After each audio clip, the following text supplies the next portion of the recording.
Hello and welcome back. This is Candace from Candoodle, and I'm super excited to be joining some crafty Canadian YouTubers today for the Canada Day video hop to celebrate Canadian craft companies, products, and shops. We have so many amazing sponsors and exclusive discount codes, so make sure to stay tuned for more information. I'm super excited to be using some products that Scrap and Stamp Canada sent me today, so let's get started.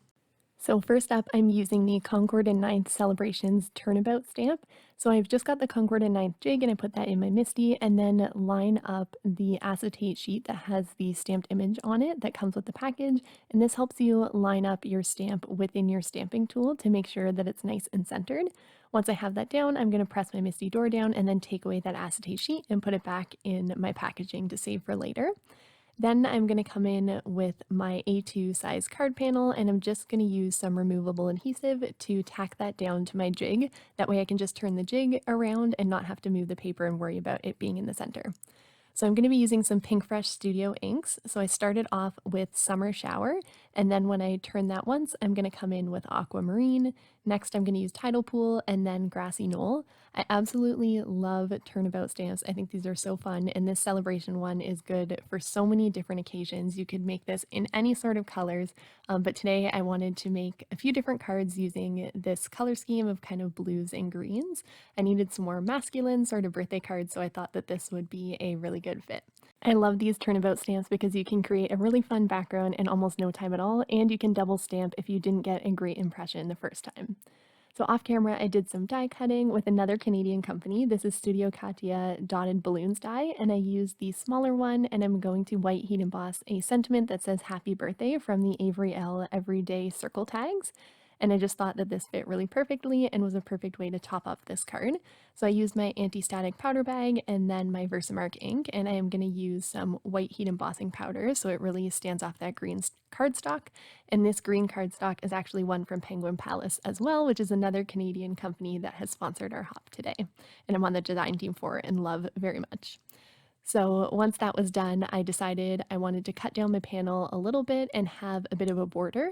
So I just used some of the same summer shower ink and put that onto my card base, and that doesn't have to be perfect because as you can see, I'm going to glue my card panel on top and then we just have a nice border without adding extra layers of cardstock or bulk to the card.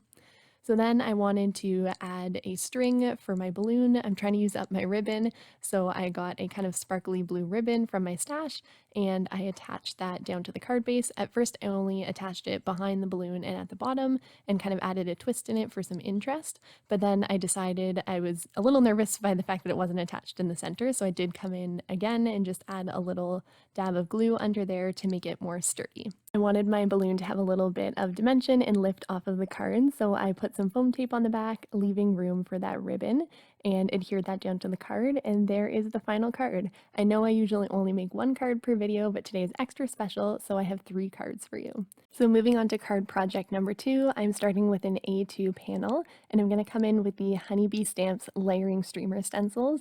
These are from Scrap and Stamp Canada, and they are so fun.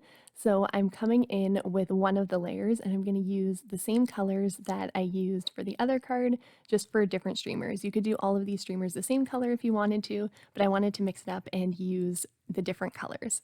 So I'm being a little bit more heavy-handed with these because I'm actually starting with the back of the streamers, so I wanted them to be a bit darker, and I'm just coming in with a microfiber cloth to clean in between. You could mask these if you wanted to, but I felt I didn't really need to because I was using my small iCrafter blending brushes. Then I'm going to come in with the next stencil, and you can't see super well in the video, but in real life it has marks so you can line it up exactly with the other layer of the stencil to make sure that you're blending in the right spot. So it's super easy to line up and get a beautiful look. I'm going to use a bit of a lighter hand this time with the same colors, and that's just going to give it added dimension and make it look like there's added depth to these streamers, and this is super easy to do. So once I was done blending that one, I am going to come in with the final layer, which you don't have to add if you don't want to, but it has some fun little confetti, and I decided I was going to use a very light hand of the same colors I had already been using for a bit of like a tie-dye sort of background. So this was super easy to create, and I think it's such a fun background. Scrap and Stamp Canada has such a great selection of all sorts of stamp products, but they also have a ton of honeybee, which I've really been loving lately. Speaking of which, I'm now going to come in with the Honeybee Stamps Happy Happy Happy stamp set, and I'm going to use the big happy from that stamp set and stamp that right on the bottom of my card.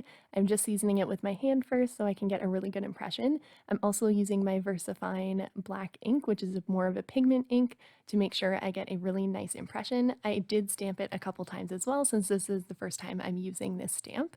Once I was happy with how that looked, I set it aside for a little while so I didn't have any sort of smudging incidents, and then I came in with the little birthday sentiment that's in the same set, and I put it where I thought I would like it, and I'm going to use my tracing paper to make sure I really like the placement before I stamp it onto my actual card. That's a little trick I like to use to make sure I don't ruin my card after doing all of this work on it. So once that was done, I stamped it down again with Versamark ink, and then my stamping is all done. I'm going to put some adhesive on the back of that and then pop it up on my card base, and that is going to be our second card. So I hope that you enjoyed this one. It's a little bit of a different look, but still with the streamers and kind of confetti feel. So moving on to card number 3, I'm going to do some repeat stamping with the giant happy that is in that Happy Happy Happy honeybee stamp set. And I'm going to stamp it in my 3 colors, but in the 2 in between ones, I'm going to do some blending with my ink brushes to make sure I get kind of an ombre sort of look. So I just put on a little bit of the ink and then I use my small blending brush to blend it out a little bit. And as you can see, it makes a really fun ombre effect. And then when I come in with the next color, I'm going to put it just towards the bottom and blend upward to help those inks kind of blend together through repeated stamping. So I'm going to use the markings on my Misty as well to help make sure that they're lined up really nicely. As I'm stamping, I'm going to tell you a little bit more about the hop. The Canada Day video hop is organized by the wonderful Emily and brings together crafty Canadian YouTubers to feature Canadian craft products, shops, and publications. These crafty companies have also generously sponsored today's hop with over $1,000 in prizes. So after you finish watching my video, make sure to leave a comment for your chance to win and then click on the link in the description below for the next person in the hop. The more you comment, the higher your chances of winning, and make sure you indicate if you're in Canada or elsewhere, as a few of the prizes are restricted to Canadian addresses only. All of the giveaway details and the discount codes that some of these companies are offering are listed on Emily's blog, which is linked below in my description as well. She also has all of the participants listed, so it is your one-stop shop to get all of the things. Comments close at 11:59 EST on Friday, July 15th, and the winners will be announced on Friday, July 22nd.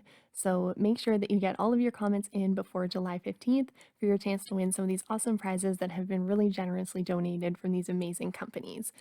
So I hope that you've enjoyed today's video and the inspiration for 3 of these different cards using products all from Scrap and Stamp Canada. They were so generous in sending these to me, and I absolutely love all of them. If you're new around here, I would love it if you subscribed and gave this video a like. I'm super happy to be part of this hop. I love it. It's one of my favorites every year, and I can't wait to see everybody else's projects. And thank you once again to the amazing companies that have sponsored today's hop. We couldn't have done this without you. These companies are so wonderful and have the privilege of working with quite a few of them, which I feel very, very fortunate and lucky to. Don't forget to click on the link to the next video in my description and make sure to check out Emily's blog for all of the hop information, sponsors, and exclusive discount codes. And I will see you in another video. Bye!